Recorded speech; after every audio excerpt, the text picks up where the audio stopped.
my last week now, as a matter of fact. So I know it can be a bit overwhelming, but I'm here to tell you there's nothing to worry about. You'll be fine. So let's just focus on getting you through your first week, okay? Let's see. First, there's an introductory greeting from the company that I'm supposed to read. It's kind of a legal thing, you know. Welcome to Freddy Fazbear's Pizza, a magical place for kids and grown-ups alike, where fantasy and fun come to life. Fazbear Entertainment is not responsible for damage to property or person.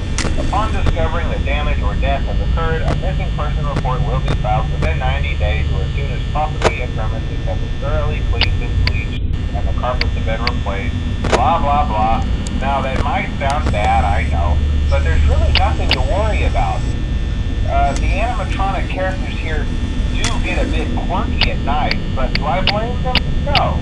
If I were forced to sing those same stupid songs for 20 years and I never got a bath, I'd probably be a bit irritable at night too. So remember, these characters hold a special place in the hearts of children and you need to show them a little respect, right? Okay.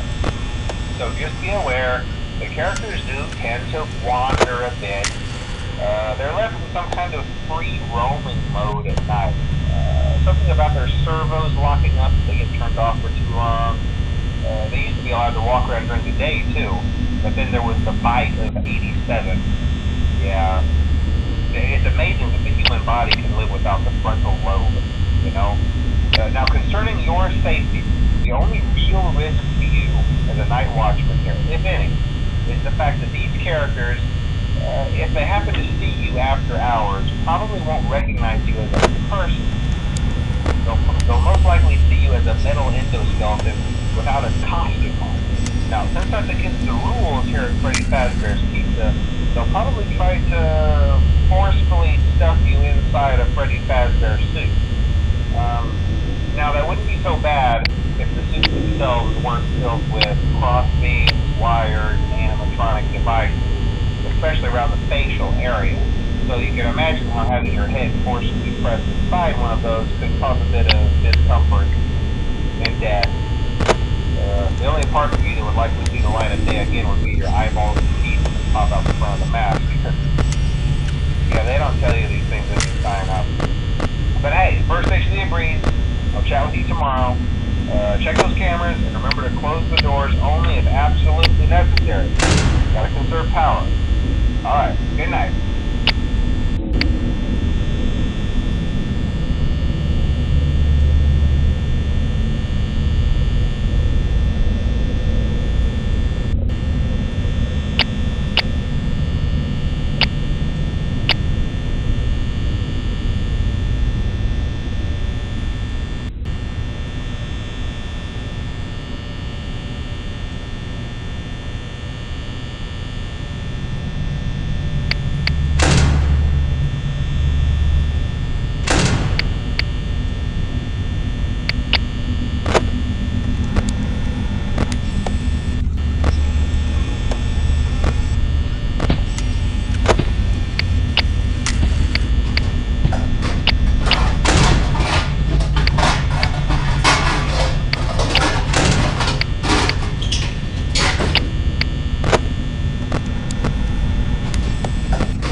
not to run out of power, right? I also want to emphasize the importance of using your door lights. There are blind spots in your camera views, and those blind spots have to be right outside your door. So if you can't find something or someone on your cameras, be sure to check the door lights. You might only have a few seconds to react. Not that you would be in any danger, of course. I'm not implying that. Also, check on the curtain in Pirate Cove from time to time. The character in there seems unique in that he becomes more active if the cameras remain off for long periods of time. I guess he doesn't like being watched. I don't know. Anyway, I'm sure you have everything under control. Talk to you soon.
Then again, if they think you're an empty costume, they might try to stuff a metal skeleton into you.